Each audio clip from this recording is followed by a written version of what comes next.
Bon matin à tous et à toutes. Je suis vraiment content d'être avec vous ce matin. J'ai le privilège de commencer avec vous une nouvelle série d'études parce que nous, ici à l'Église évangélique baptiste de Shawinigan-Sud, on, on aime chanter nos louanges, notre adoration, notre amour à Dieu. Puis par la suite, on aime étudier sa parole. Parce que ce livre-là, la Bible, n'est pas un livre comme les autres. Dieu dit que c'est un livre qui est vivant, pas vivant comme nous, avec des pattes, que le livre se met à se promener dans la pièce. Là. Ça serait plutôt spécial. Vivant parce que c'est un livre que Dieu utilise pour nous parler, puis même nous transformer. C'est pas seulement une question d'acquérir des informations, puis quand on les connaît, ben, on n'a plus besoin, on les met sur une tablette. Non, les mêmes vérités nous aident à vivre une transformation que Dieu fait dans notre cœur.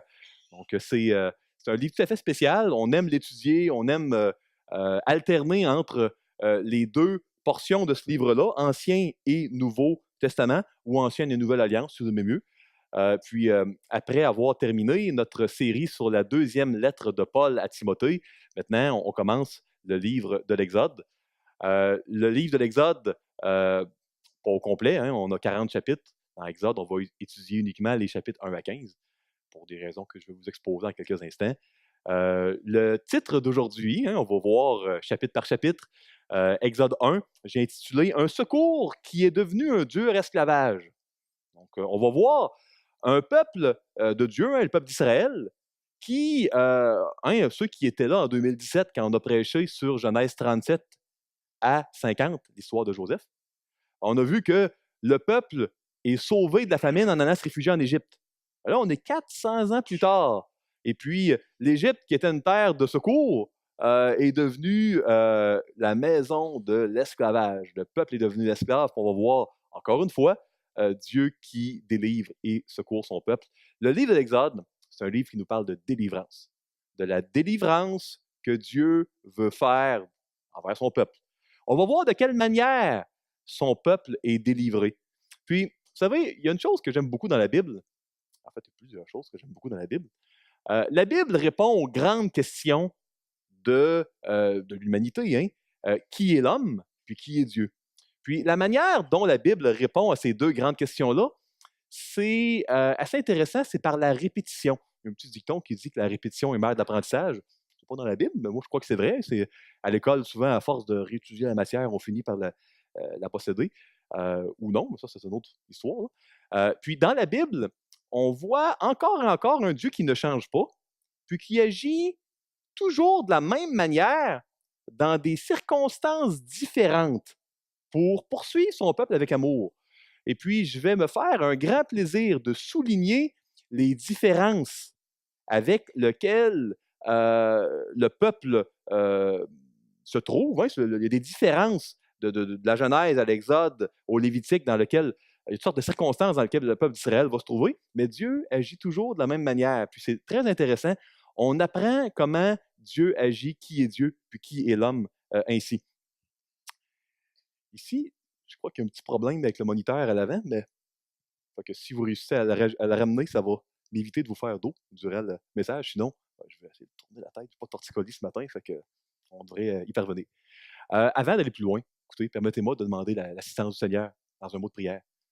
Seigneur Dieu, ah, quel privilège d'avoir ta parole qui est vivante. Puis, Seigneur, quel privilège de t'appartenir, d'être ton peuple ici, pour tous ceux et celles qui font partie de ton Église, qui t'ont donné leur vie.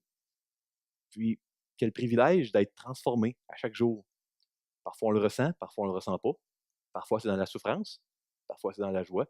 Mais quel privilège d'être transformé par toi. Transforme-nous ce matin. Console-nous, fortifie-nous, relève-nous, fais-nous du bien, Seigneur. S'il y a des gens qui ne te connaissent pas, veuille, Seigneur, les toucher leur cœur afin qu'ils puissent vivre cette délivrance-là qu'on va étudier dans le livre de l'Exode, qu'on voit tout partout dans tes saintes Écritures, puis devenir une partie de ton peuple. Dans le nom de Jésus, je te prie. Amen.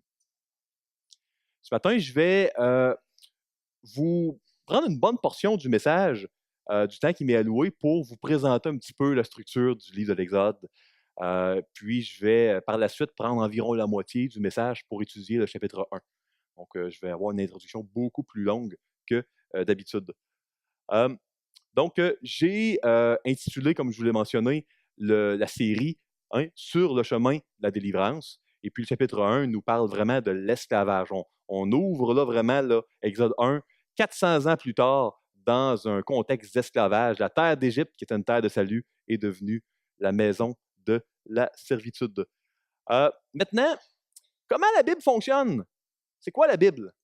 La Bible, c'est un livre qui est vivant, dont Jésus est le centre. OK? Jésus est le centre des Écritures. Tout pointe vers Jésus. Jésus est la personne qui donne une cohésion à ce livre qui a été écrit sur plus de 1000 ans par une quarantaine d'auteurs différents. Donc, cette cohérence, cette cohésion surnaturelle-là, on peut la retrouver quand on comprend que cette Bible-là est centrée sur Jésus. Le fil conducteur de la Bible, c'est le royaume de Dieu. Parce que, on l'a chanté d'ailleurs, que c'est notre roi dans le temps de louange. Vous savez, on est enseigné en étudiant la Bible, mais en chantant. Ça, c'est vraiment le fun. Il y a plein de vérités bibliques super précieuses dans les chants que l'on chante ensemble. Jésus est notre roi. Et puis, on est son peuple. Et puis, de nos jours, ça serait bizarre de dire que on appartient au gouvernement, parce qu'on est une démocratie, hein, on n'est pas une monarchie au Canada, ou peut-être symboliquement avec la reine d'Angleterre, mais en pratique, il n'y a pas grand personne ici qui dirait « moi, j'appartiens à la reine » ou « j'appartiens à M. Trudeau, je suis sa possession, sa propriété ». J'ai jamais entendu ça au Canada. Mais dans l'Ancien Monde, vous savez, les rois possédaient leur peuple, c'était leur propriété. Puis, quand on chantait qu'on a été racheté hein, par notre roi, etc., dans les champs, ben oui, il y a eu une transaction qui s'est produite dans l'Exode. La manière dont Dieu délivre les êtres humains, c'est en rachetant les êtres humains pour en faire partie de son peuple. C'est la manière dont Dieu, partout dans les Écritures, dans l'Ancien comme dans le Nouveau Testament, rachète son peuple et les délivre. Donc, Jésus est le centre des Écritures. Le fil conducteur, c'est le royaume de Dieu. Et puis, la structure, deux parties, Ancien et Nouveau Testament, mais pensez pas les testaments de notaire quand quelqu'un là, décède. Testament, là, dans l'Ancien monde, c'est un synonyme pour alliance. Donc, l'Ancienne Alliance, la Nouvelle Alliance. Ça, c'est ce qu'on peut comprendre de la Bible. Maintenant, j'ai mentionné ici quelques passages dans le Nouveau Testament qui nous aident à réaliser là, que Jésus est bel et bien le centre de la Bible. Je pourrais en parler beaucoup plus longtemps, mais je veux vraiment garder le temps là, pour l'étude. Jean 5,39. Puis, vous allez pouvoir suivre dans vos Bibles ou d'une manière audible. Et puis, s'il y en a qui désirent avoir mon PowerPoint, ben, envoyez un courriel à notre sœur Lise Dupont, puis elle va se faire, j'en suis certain. Ou sinon, malheur à moi, là, un plaisir de vous en envoyer une copie là, par courriel. C'est ce qu'on appelle là, prendre quelqu'un au piège, mais je sais que ma sœur Lise, ça va lui faire plaisir. Jean 5, 39. C'est Jésus qui parle. Vous sondez les Écritures. On parle dans le Testament, là. Parce que vous pensez avoir en elles la vie éternelle. Ce sont elles qui rendent témoignage de moi. Jean 5, 46. Car si vous croyez Moïse, parce qu'on va voir que l'Exode a été écrit par Moïse. Moïse a écrit les 5 premiers livres de la Bible. Si vous croyez en Moïse, vous me croiriez aussi parce qu'il a écrit à mon sujet. Donc, les 5 premiers livres de la Bible, c'est les 5 livres que Moïse a écrits. Il a écrit quelques psaumes, là, mais c'est principalement Moïse a écrit les 5 premiers livres. Ben, c'est au sujet de Jésus. C'est ce que Jésus dit, hein? Assez intéressant. Luc 24, 44. Puis il leur dit, c'est là ce que je vous disais lorsque j'étais encore avec vous, qu'il fallait que s'accomplisse tout ce qui est écrit dans la loi de Moïse, dans les prophètes et dans les psaumes. Jésus cite les 3 parties de l'Ancien Testament là, hébraïque. Donc, c'est intéressant hein, de voir que l'accomplissement de tout l'Ancien Testament est en Jésus. Puis on va en reparler un petit peu. Puis c'est important d'en parler. Maintenant, je vais mentionner qu'il y avait 3 portions dans l'Ancien Testament. Comment on peut comprendre ces 3 portions-là? L'image est revenue. Super. Donc, on a les 5 premiers livres. Les Juifs appellent ça la Torah. Torah étant un mot hébreu, en hébreu ancien, qui veut dire la loi. Donc, appelez ça la loi, Si vous voulez appeler ça les 5 livres, ben appelez ça le Penta 5 Pentateuque, les 5 livres, la loi, livre de Moïse, c'est toute la même chose. C'est de Genèse à Deutéronome. Puis, vous savez, les 5 premiers livres nous parlent de l'Alliance, bon, l'ancienne Alliance. Par la suite, on a l'histoire de l'Alliance. Tous les livres prophétiques nous parlent de comment Dieu a poursuivi avec amour son peuple qui était constamment en train de revenir dans l'esclavage puis à s'éloigner de lui, puis il le poursuit avec amour. On a vraiment cette histoire-là qui nous apprend énormément sur qui est Dieu puis qui on est, les 2 grandes questions de l'humanité dans les prophètes et les écrits, que Jésus appelle les psaumes, mais c'est plus que le livre des psaumes, les écrits ou les écrivains. On voit vraiment comment vivre dans l'Alliance, comment qu'on pratico-pratique. On vit au niveau de nos finances, au niveau de nos mariages, la famille, donc par des proverbes, par toutes sortes de moyens, on a dans cette section-là comment vivre dans l'Alliance. Nous, le livre de l'Exode, c'est le 2e livre vraiment de l'Ancien Testament. On se trouve dans l'Alliance. Donc, on pourrait comparer un peu le livre de l'Exode à l'Évangile. D'ailleurs, il y a énormément de similarités que les auteurs des Évangiles se plaisent à mettre en évidence par rapport à l'Exode. On va en nommer plusieurs durant les messages sur l'Exode. Vous savez, ça commence par quoi, le livre de l'Exode? Ça commence par un peuple qui est esclave des Égyptiens. Comment commence l'Évangile? Ben, on a les Juifs qui sont esclaves des Romains. Après ça, on a le roi de Pharaon qui tue tous les petits garçons à Bethléem. Puis là, le roi Hérode dans l'Évangile. Et puis, dans Exode, ben, on a Pharaon qui tue les petits garçons. On a à un moment donné Dieu qui envoie un sauveur, Moïse. On a dans l'Évangile Dieu qui envoie un sauveur, Jésus. On a dans Exode ce sauveur-là, Moïse, qui s'en va dans le désert. Ben, on a Jésus qui, après son baptême, s'en va dans le désert. Moïse est sauvé des eaux, puis les eaux avaient une signification que je vais exposer dans Exode chapitre 2. On a le baptême de Jésus dans le désert. On a Jésus qui revient pour la nouvelle alliance. On a Moïse qui revient pour être l'intermédiaire de l'ancienne alliance. Donc, il y a énormément de similarités. Pourquoi tant de similarités? Parce que le Seigneur, il sait qu'on a besoin de se faire répéter les mêmes vérités de plein de manières différentes, sous tous les angles, pour qu'on puisse vraiment comprendre l'Évangile. C'est pour ça que Jésus a dit, si vous ne croyez pas, si vous ne me croyez pas moi, mais vous ne croyez pas Moïse. Il a écrit à mon sujet. Les Écritures rendent témoignage de moi. C'est pour ça. C'est super intéressant de voir ça. Je vais me faire un plaisir de souligner les multiples, les innombrables similarités dans les petits détails même qu'on va voir encore et encore dans le livre de l'Exode. Et puis ma prière, c'est que vous ne lisiez plus jamais les évangiles de la même manière. Parce que les évangélistes, surtout Matthieu, font par exprès pour souligner. Eux, là, quand ils soulignent certains détails, ils s'adressent à une audience, spécialement Matthieu, qui s'adressait aux Juifs, qui connaissent très, très bien l'Ancien Testament, puis ils font par exprès pour souligner des détails parce que ces détails-là veulent dire quelque chose pour les auteurs. Maintenant, je vous parle d'alliance. Ancienne alliance, nouvelle alliance. Voici ce que vous devez comprendre. Dieu s'adresse aux êtres humains avec des images qu'on peut comprendre. D'ailleurs, vous savez, dans les évangiles, on a Jésus qui s'adresse avec des paraboles, des illustrations issues de l'agriculture. Parce que la société est agricole. C'était des bergers, c'était des gens qui avaient des champs. Jésus s'adresse, il ne leur parle pas de finances ou d'Internet, là, à des illustrations automobiles. Ben non, il leur parle de choses qu'ils peuvent comprendre. C'est un petit peu la même chose dans l'Ancien Testament. Dieu s'adresse vraiment aux êtres humains avec des concepts de l'Ancien monde qu'ils peuvent comprendre. Je vous mentionne qu'il y avait une structure en 2 parties de la Bible, Ancienne et Nouvelle Alliance. Puis le problème, c'est que le mot alliance, on n'a plus ça vraiment de nos jours. Ce qui se rapproche le plus d'une alliance de nos jours, ça serait probablement un contrat de notaire. Donc, vous savez, quand, par exemple, j'achète une propriété ou je fais un contrat là, avec quelqu'un, je vais voir le notaire, puis là, il va mettre son estampille de notaire, puis ça va être publié là, dans un registre là, quelconque légal. Mais théoriquement, on peut quand même briser ces contrats-là, puis là, ça peut aller dans les tribunaux, mais ça serait vraiment l'idée d'un engagement, l'idée d'un contrat, l'idée d'une entente. Une entente qui est irréversible, qui est très, très officielle. C'est un peu ça, une alliance. Et puis, Dieu, pour vraiment communiquer son amour puis le fait qu'il est le roi, qui veut sauver les êtres humains en les ajoutant à son peuple. Dieu a utilisé l'illustration d'une alliance, qui était une illustration qui existait à cette époque-là. Puis une alliance dans l'Ancien Monde avait cinq parties, puis on a plein d'alliances dans les musées hein, de l'Empire hittite, qui est un empire très, très connu de l'Ancien Monde.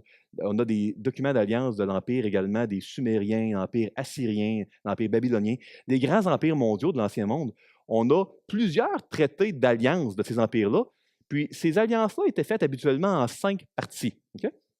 La première partie, c'était le préambule. Donc, dans le préambule, le roi qui est en train d'avoir la victoire sur un autre peuple disait qui il était, il se présentait. Il y avait ensuite le prologue. Le prologue, c'était un genre d'introduction dans un document d'alliance où si le roi des Assyriens venait de gagner sur le roi des Hittites, ben, il expliquait toute l'historique qui les a amenés là. Il y a eu telle bataille, il y a peut-être eu telle fille qui était dans un mariage à tel autre roi. Puis finalement, on aboutit. Qu'est-ce qui nous a amené à aboutir là? Il y avait un petit prologue d'histoire. Par la suite, on avait les stipulations et les obligations. Voici, c'est quoi les règles du jeu. Hein? Puis là, le roi pouvait dire hey, tu vas me donner de l'impôt, tu vas agir de telle manière. Si je vais à la guerre, tu vas devoir venir, conscription obligatoire, tu vas devoir venir à la guerre avec moi. Puis si tu n'écoutes pas, il va y avoir telle malédiction, telle punition. Et puis, il y avait également ce qu'on appelle une clause de dépôt puis de renouvellement. Il y avait tout le temps 2 copies qui étaient faites des documents d'alliance, puis étaient souvent déposés dans des temples, les temples des dieux des 2 pays. Et puis, le pays conquis était la propriété du Seigneur de l'Alliance. Puis, pourquoi je vous raconte tout ça? Parce que les 5 premiers livres de la Bible ont été écrits dans le désert. Ça a été écrit par Moïse, même la Genèse. Hein? La Genèse, là, ça a été écrit dans le désert par Moïse. Dans quel contexte? Dans un contexte où Dieu venait de faire alliance avec son peuple. C'est dans ce contexte-là que ça a été écrit. Donc, vous pourriez comprendre, puis les experts voient la similarité, les 5 premiers livres de la Bible comme un méga gros traité d'alliance. Puis la Genèse, là, ben, vous avez l'historique. Qu'est-ce qui a amené, là? Pourquoi Moïse il se met à écrire l'histoire de Adam et Ève jusqu'à Joseph? Pourquoi il écrit 50 chapitres? Bon, il n'y a pas de chapitre à cette époque-là. Il n'y a même pas de voyelles, c'est juste des consonnes en hébreu ancien. Mais pourquoi il écrit tout ça dans le désert? Il n'y a pas juste ça à faire, Moïse. C'était pas un historien. Il écrit cela parce que l'alliance, elle vient d'où, là? C'est d'où, là, l'idée que l'Éternel a fait alliance avec son peuple? Ben, voici d'où ça vient. Il part d'Adam et Ève, puis il déboule ça. Fait qu'on voit vraiment le préambule puis le prologue historique dans tout le livre de la Genèse puis dans les 15 premiers chapitres de l'Exode. On voit ce qui a amené dans le désert l'Éternel à faire une alliance avec son peuple. On voit, après ça, les 10 commandements. C'est quoi? Pourquoi 10 commandements? C'est quoi cette histoire-là? Ben, dans les traités d'alliance, il y avait des règles. Ben, il y en met 10. Il y a 10 règles, comme il y avait dans plein de traités d'alliance. Puis là, après ça, après les 10 commandements, tu vois plein de bénédictions et de malédictions. Là, tu te dis, c'est quoi cette affaire-là? Pourquoi Dieu, il menace? Il me semble, pas besoin de faire de la menace. Mettez-vous dans la peau de l'époque. Là. Mettez-vous 3000 ans en arrière. Dans l'Ancien Monde, c'était comme ça que ça fonctionnait. Dans un traité d'alliance, il y avait des conséquences si tu ne suivais pas les règles du jeu. Et puis, là, vous lisez Exode 24, puis vous dites « Hey, j'ai pas besoin de savoir, moi, que les tables de la loi vont être dans le coffre de l'Alliance, puis de telle manière. Voyons donc. » Ouais, mais à l'époque, c'est parce que pour un traité d'alliance, il y avait la clause de dépôt. C'est où que tu aimais les tables? Tu les mets dans le temple. Et où la présence de Dieu? Dans le lieu très saint, dans le coffre de l'Alliance. C'est là qu'on met les tables. Souvent, dans les posters ou les livres, les gens pensent que c'est commandement 1 à 6 sur une table, et puis, ou 1 à 5, puis 6 à 10, mais c'est vraisemblablement les 2 copies là, des 10 commandements. Là. C'est comme dans tout traité d'alliance. Fait que, comprenez vraiment que nous, là, dans Exode 1 à 15, cette longue parenthèse-là est en fait, dans Exode 1 à 15, vous êtes dans l'histoire qui a amené l'Éternel à faire alliance avec son peuple. C'est ça, vraiment, le contexte dans lequel là, Moïse se met à répertorier toute l'histoire dans le désert avant d'aller au mont Sinaï, les 2 tablettes de pierre, et puis de faire alliance. Donc, c'est comme ça que vous devez le comprendre. Les 2 titres du livre, si jamais vous preniez un Talmud, là, en fait, excusez-moi, un Ténac, l'Ancien Testament hébraïque ancien, le titre, ce n'est pas Exode, c'est Voici le nom, parce que les noms des livres en hébreu ancien, souvent, là, les titres des livres, c'est les premières lettres. Ça commence par Voici les noms, l'Exode, hein? C'est le titre du livre. Donc, c'est souvent comme ça qu'ils trouvent des titres. Également, dans nos Bibles occidentales, souvent, là, on parle le livre du départ de l'Égypte ou encore un exode, un départ de quelque part, là, que ça va vraiment mal. C'est un exode, hein? L'Exode, c'est le titre du livre. un exode parce que Dieu a délivré son peuple. Maintenant, les 3 sections. Vous avez 1 à 15, que c'est Dieu qui délivre son peuple d'Égypte. Puis j'ai mis 1 à 15, mais si je veux être très précis, ce serait 1 à 15, verset 20. À partir de 15, verset 21, c'est l'autre section, mais je voulais simplifier pour votre bénéfice. Fait 1 à 15, c'est Dieu délivre son peuple de l'esclavage. 15 jusqu'au chapitre 24, 24 qui est la clause de dépôt, on a Dieu qui fait une alliance. Okay? Et puis, après ça, du chapitre 25 à 40, Dieu qui donne des directives pour faire une habitation au milieu du peuple. Puis là, vous dites, c'est long, cette histoire-là, les dimensions du lieu saint, du lieu très saint, la tente, les couches d'étoffe, pourquoi ils mettent tout ça? Hey, je viens de lire, là, pourquoi il faut mettre la table de pierre dans le coffre, là, je ne veux pas savoir. Mettez-vous encore là, comprenez, là. Dieu délivre son peuple, il le délivre pourquoi? Pour le racheter, pour qu'il devienne sa possession. C'est comme ça que Dieu délivre. Il délivre des gens en les prenant comme possession. Pourquoi il les prend comme possession? Pour vivre au milieu d'eux. Puis c'est ce qu'il a fait avec nous. On est le peuple de Dieu de la Nouvelle Alliance. On est l'Israël de Dieu. Je prends les mots de Paul, là, au chapitre 6 du livre des Galates. Et puis, pourquoi il nous a délivrés? Il nous a délivrés pour nous acquérir comme sa possession. Pourquoi? Ben, pour vivre en nous. On est le lieu très saint puis le coffre de l'Alliance. Jérémie chapitre 31, que notre frère Éric a prêché un dimanche soir il y a quelques semaines ou quelques mois. Les tables de la loi, là, c'est plus des genres de morceaux de pierre en dedans de nous, c'est écrit sur notre cœur. C'est ce que le prophète Jérémie a annoncé des siècles d'avance, puis ça s'est accompli dans les Actes des Apôtres à la Pentecôte. Je ferme la parenthèse, vous voyez un petit peu la structure de l'Exode. Bon, pourquoi on ne fait pas Exode 1 à 40? Ben, pour la même raison qu'on n'a pas fait les Actes des Apôtres d'un coup, là, 1 à 28. On veut ménager, on aime ça changer un petit peu. Fait que là, on a fait un acte 1 à 15. On va refaire la section là, 16 à 28 plus tard. Puis là, on fait Exode 1 à 15. On fait vraiment la section de la délivrance. Puis plus tard, Dieu voulant, on fera vraiment la deuxième, peut-être même la troisième section. On y va périodique, on y va par morceaux, mais pas des morceaux arbitraires, là. Des morceaux logiques. On a fait vraiment la partie 1 sur 3 de l'Exode. Vous me suivez jusqu'ici? C'est pas trop du chinois, ça? Ah, super. Ou pas trop de l'hébreu ancien, je devrais dire. Donc, écoutez, il y en a qui divisent l'Exode avec les portions de la vie de Moïse. J'aime moins ce type de division-là, mais quand même, vous allez voir dans les livres, là, je l'ai mis. Moïse a vécu 120 ans, puis il y a comme vraiment 3 blocs de 40 ans. Le premier bloc de 40, il était en Égypte, dans le palais du roi, dans les richesses de l'Égypte. Puis, dans le premier bloc, il pense qu'il est capable de sauver son peuple. Puis là, il tue un Égyptien à un moment donné, puis de faire de la justice entre le peuple. Puis écoute, ça échoue lamentablement, mes amis. Hein. Tellement que là, il doit vivre un exode. Il s'en va là, dans le pays de Madian. Et puis, durant ce 40 ans-là, il apprend qu'il n'est vraiment pas capable de délivrer son peuple.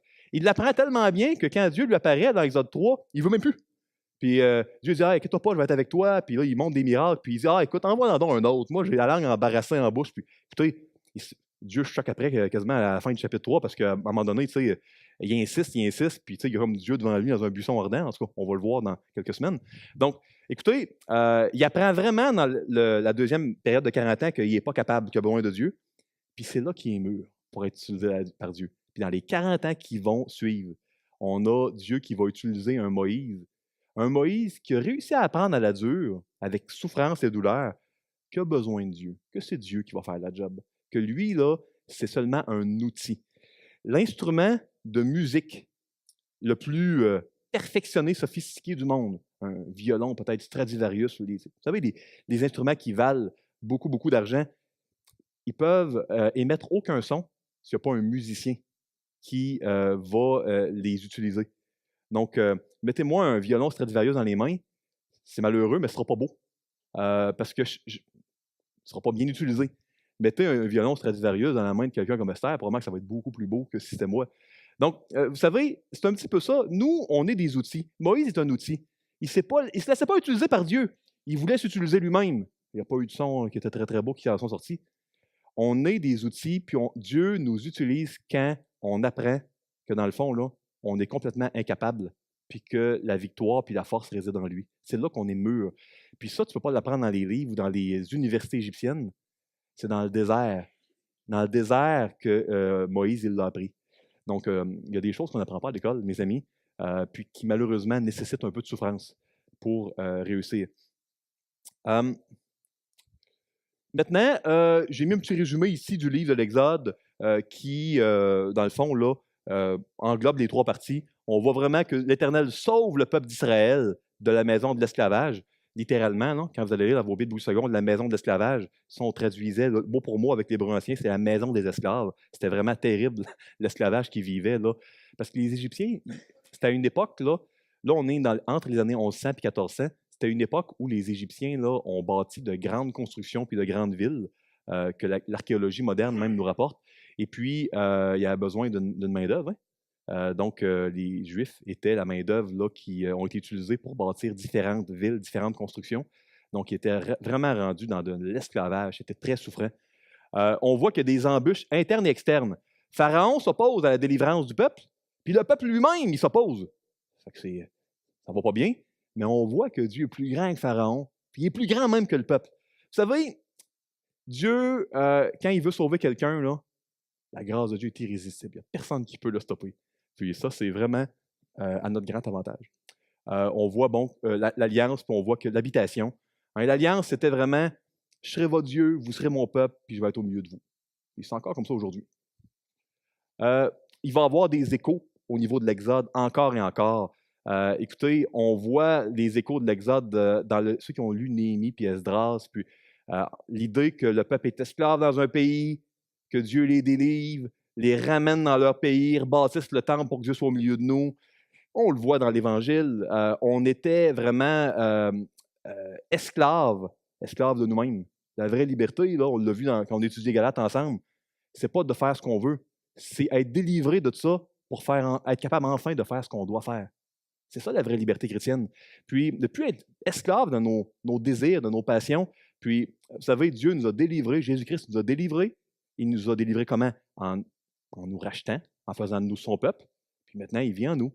Fait que c'est encore et encore, on le voit dans Ésaïe, excusez-moi l'anglicisme, le pattern ou les échos, le mot est plus beau, là, qu'on peut voir de l'Exode. Maintenant, j'ai assez parlé, on va étudier un peu le chapitre 1 quand même. Chapitre 1. J'ai eu l'idée géniale d'amener la Bible papier ce matin, fait que ça va me permettre de ne pas vous faire d'eau. 1-5. Ça commence, le livre de l'Exode, là. Voici les noms des fils d'Israël venus en Égypte avec Jacob et la famille de chacun d'entre eux. Ruben, Siméon, Lévi, Juda, Issachar, Zabulon, Benjamin, Dan, Nephtali, Gad et Aser. Les personnes issues de Jacob étaient au nombre de 70 en tout. Joseph était alors en Égypte. Moi, je vous pose une question, les amis. Ça vous arrive-tu d'écrire un courriel à quelqu'un et de commencer avec une liste de généalogie? Moi, ça n'est jamais arrivé encore. Ou d'envoyer un messenger à quelqu'un ou sur les médias sociaux, vous envoyez une liste de généalogie, ça commence comme ça. Puis, plus fort que ça, on ne le voit pas dans la Louis II. Ceux qui ont une Darby, je vous ai mis la Darby ici, et ce sont ici les noms. Ça commence par un « et ». La conjonction « wow » en hébreu ancien, c'est un « et ». Puis, est-ce que vous commencez par un email par « et », puis là, vous décalez une liste de généalogie? Donc, ma grande question, c'est quoi le rapport? Non. Pourquoi il commence par une liste de généalogie puis un « et ». Bon, voici ce que vous devez comprendre. Ça commence par un « et » parce que Moïse, il écrit les 5 livres de la Bible pas mal d'un coup, là. Le seul chapitre qu'il n'a pas écrit lui-même, c'est probablement Josué, c'est celui qui, comme sa mort, là, évidemment. Vous avez compris que c'est pas lui qui a écrit quand il est mort. Et puis, il y a une liste de généalogie, mais une liste de généalogie, là, vous ne pouvez pas comprendre pourquoi si on ne se met pas dans l'Ancien Monde. Vous allez voir de la généalogie là, dans la Genèse en masse. Vous allez en voir ici dans l'Exode. Vous allez en voir un petit peu au retour d'exil de Babylone dans Néhémie et Esdras. Puis vous allez en voir au début de l'Évangile de Matthieu. Pourquoi? Parce que, je commence par la Genèse. La Genèse est vraiment l'historique de ce qui a amené Dieu à racheter son peuple. Puis, à 10 endroits, dans les 10 sections de la Genèse, il y a 10 listes de généalogie. Parce que la Genèse, là, simplement, là, le but de la Genèse, c'est de montrer comment Dieu va remplir sa promesse qu'il a faite à Abraham. La promesse que Dieu a faite à Abraham est la suivante. Abraham, tu vas être une bénédiction, puis tes descendants là, vont être une bénédiction pour la terre entière. Toutes les nations du monde vont être bénies à travers toi. Fait que ça, c'est la promesse que Dieu a faite. Donc, à chaque section de la Genèse, on a généalogie d'Abraham, puis comment ils ont été une bénédiction pour leur entourage. Genèse 37, généalogie, puis là, tu as l'histoire de Joseph. Joseph, c'est l'illustration de comment il a été une bénédiction. Le gars, il est vendu, il est trahi, il est en prison injustement, mais dans le fond, c'est parce que Dieu voulait prendre Joseph pour être un sauveur, qui allait sauver son peuple de la famine, sauver les Égyptiens, qui est un autre peuple, parce que Dieu n'aime pas juste Israël, il aime tous les peuples de la terre, et en même temps amener une rédemption spirituelle pour que ses frères vraiment se repentent du mal qu'ils ont fait. Puis, donc, on voit dans les chapitres 37, vraiment à 50, dans toute la Genèse, l'illustration de comment Dieu va tout le temps garder sa promesse. Puis de la descendance d'Abraham, il va y avoir une bénédiction pour toute la terre. Fait que là, on a ici encore là une généalogie. Qu'est-ce qu'on va voir? Ben, on va voir comment, encore là, ben, Dieu va utiliser la descendance d'Abraham pour être une bénédiction. Et puis, on voit ça dans les Chroniques. Pourquoi?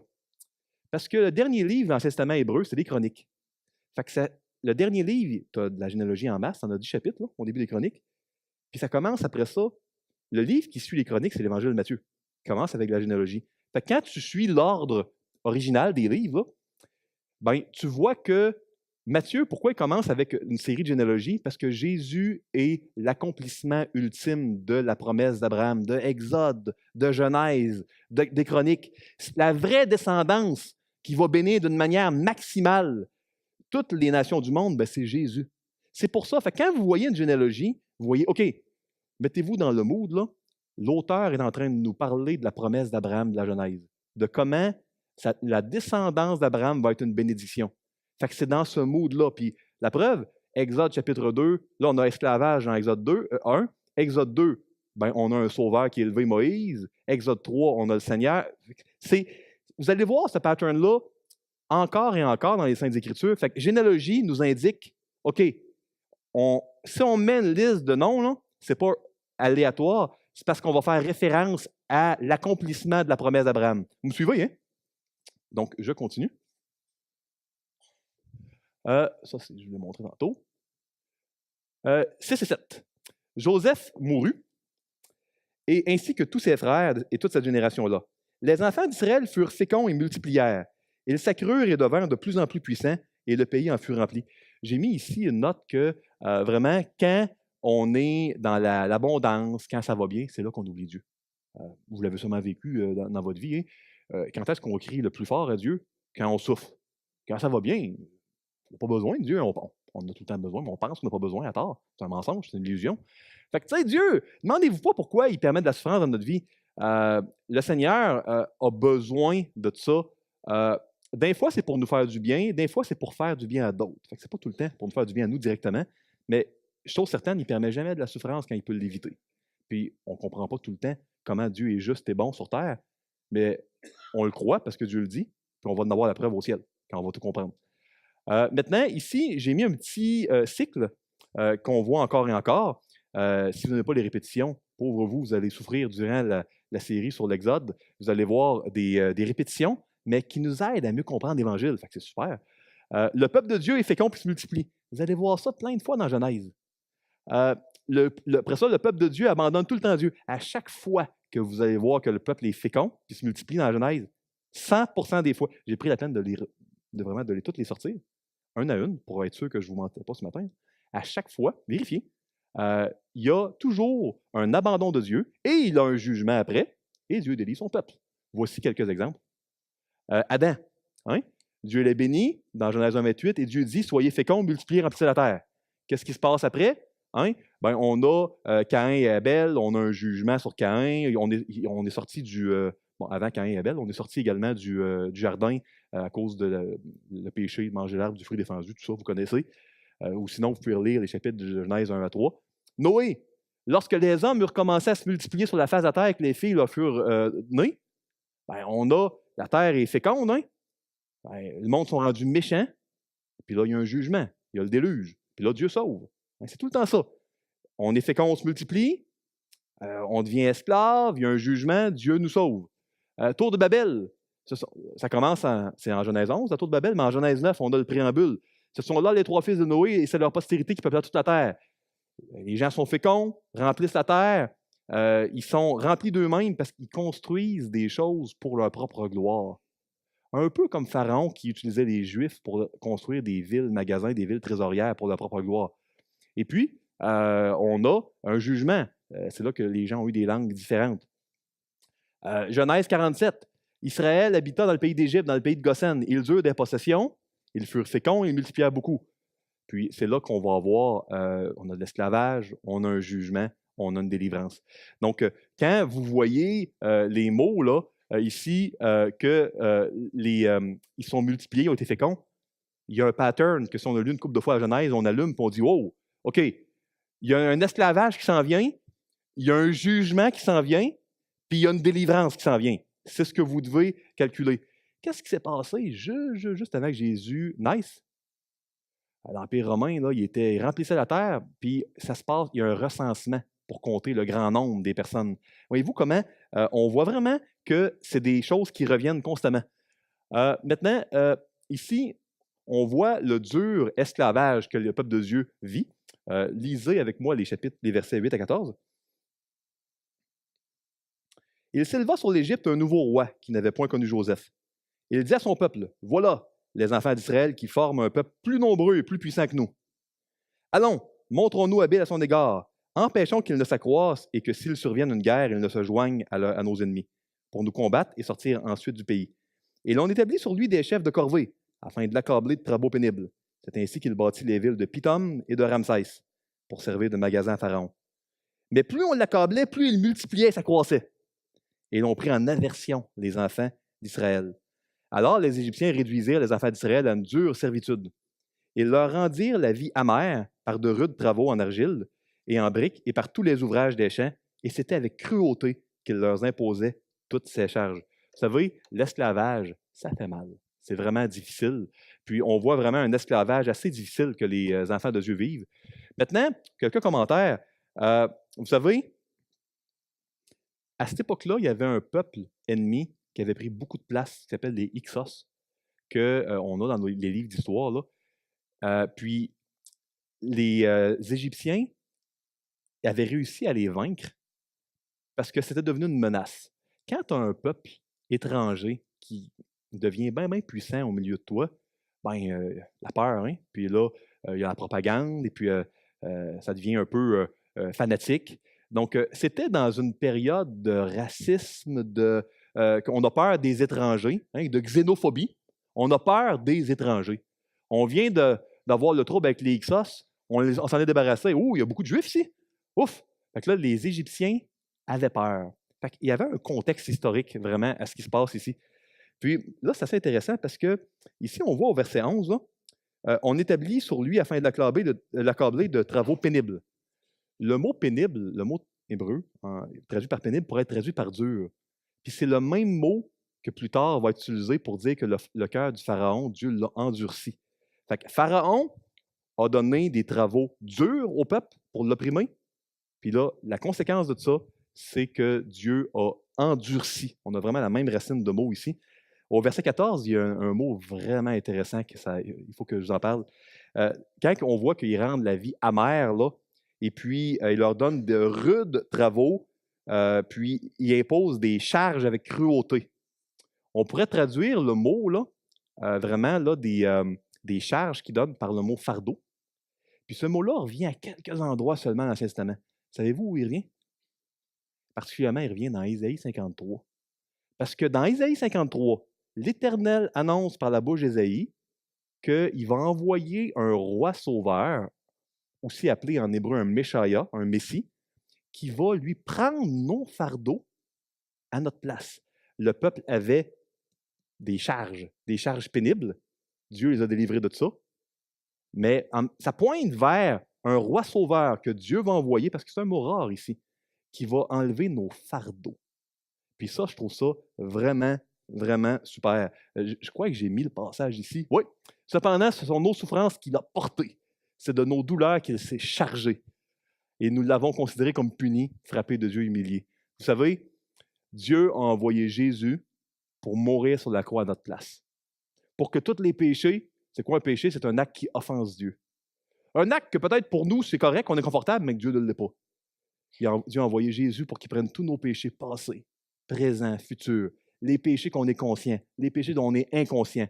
Il les a pris sur lui. Il a été frappé. Il a été séparé de Dieu à notre place. Pour que si on fait seulement croire, mettre notre foi en Dieu, puis accepter qu'il nous ajoute à son peuple, accepter qu'on devienne sa possession. Hein, c'est la manière dont Dieu délivre. Il délivre en nous ajoutant à son peuple, en nous achetant, en devenant vraiment sa possession. Oui. Si on croit, c'est tout ce que Dieu nous demande. C'est beaucoup, puis c'est pas beaucoup. C'est pas beaucoup d'avoir vraiment là, tous nos péchés pardonnés pour toujours, les conscients, inconscients, passés, futurs. En croyant, c'est pas beaucoup, mais en même temps, vous savez, on le minimise parfois. Ben, de dire, moi, je lâche les commandes, puis je suis plus, ma possession, je ne m'appartiens plus, je deviens la possession de Dieu. C'est quand même beaucoup, mais c'est rien comparé à une éternité. Puis, ces fardeaux pénibles-là qu'on vit parfois, ben, vous savez, Jésus les a subis à notre place pour qu'on puisse lui appartenir, puis vivre dans un monde, on est créé pour l'autre monde à venir, un monde éternel, où il n'y aura plus de fardeau, où il n'y aura plus de tristesse, où il n'y aura plus de péché. Donc ça, c'est vraiment bien de s'en rappeler.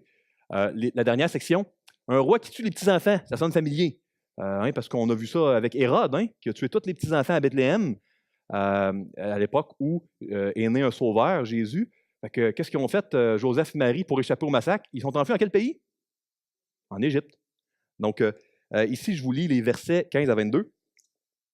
Le roi d'Égypte parlant ainsi aux sages-femmes des Hébreux, nommées l'une Shifra et l'autre Pua. Shifra en hébreu ancien qui veut dire beauté, et puis Pua qui veut dire splendeur ou étincelante. Là. Ça veut des beaux noms. Mais c'est plus à la mode. J'entends pas beaucoup de femmes qui s'appellent Pua au Québec ou Shifra. Là, ce serait pas... S'il vous plaît, appelez pas vos filles là, au Québec, à moins de vivre dans une communauté qui se comprenne peut-être un peu plus ce que ça veut dire. Il leur dit, quand vous accoucherez les femmes des Hébreux et que vous verrez sur les sièges, si c'est un garçon, faites-le mourir. Si c'est une fille, laissez-la vivre. Mais les sages-femmes craignirent Dieu et ne firent point ce que leur avait dit le roi d'Égypte. Elles laissèrent vivre des enfants. Le roi d'Égypte appela les sages-femmes et leur dit, pourquoi avez-vous agi ainsi et avez-vous laissé vivre les enfants? Les sages-femmes répondirent à Pharaon, c'est que les femmes des Hébreux ne sont pas comme les Égyptiennes. Elles sont vigoureuses et elles accouchent avant l'arrivée de la sage-femme. 20. Dieu fit du bien aux sages-femmes et le peuple multiplia et devint très nombreux.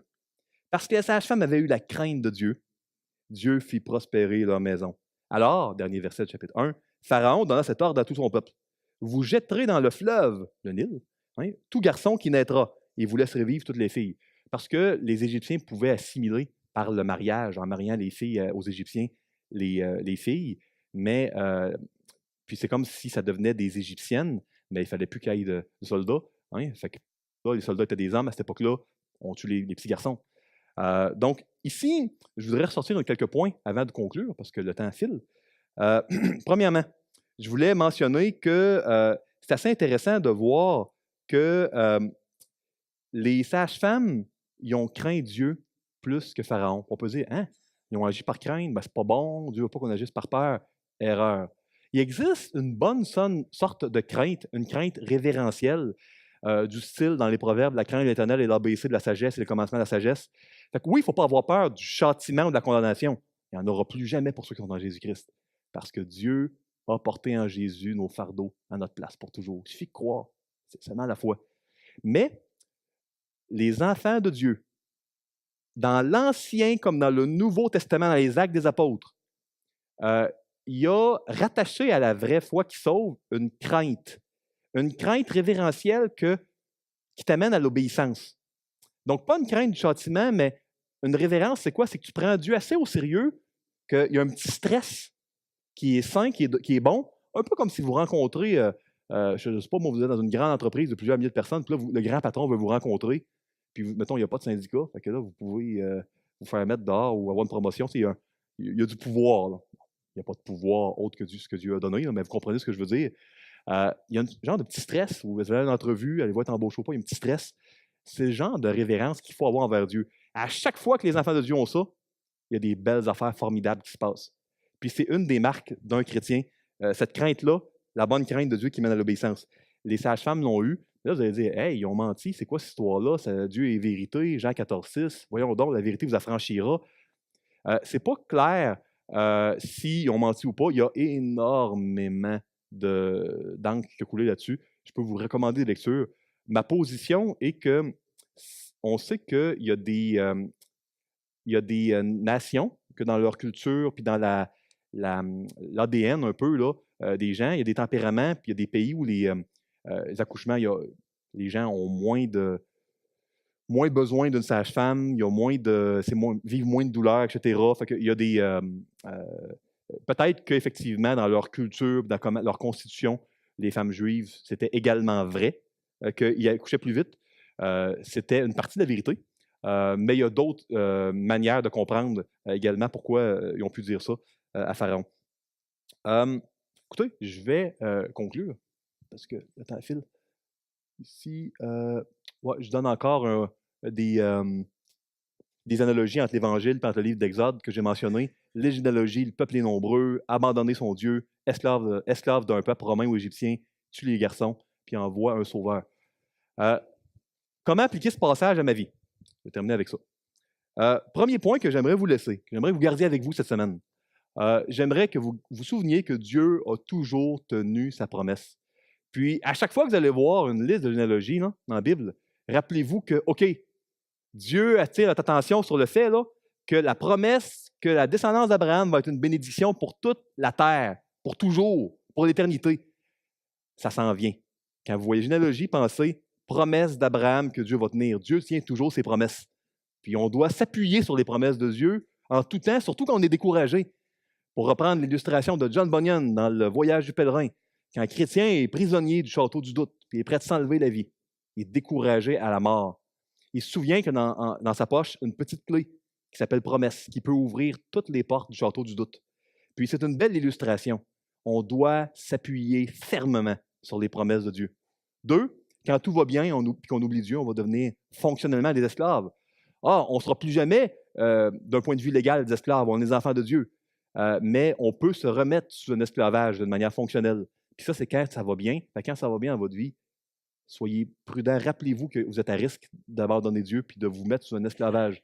3, quand on crie à Dieu au milieu de notre misère, Dieu va nous délivrer, mais pas de la manière qu'on désire toujours, à sa manière. Puis parfois, on dit « Oh, c'est pas ce que j'avais demandé », mais Dieu est un roi. Puis quand on lui a donné notre vie, quand on est devenu une partie de l'Église en se faisant baptiser, en mettant notre foi en Dieu et le baptême après, ben, vous savez, on a donné notre propriété à Dieu, qui est devenu notre roi. Fait qu'il va nous délivrer quand on crie à lui, mais à sa manière.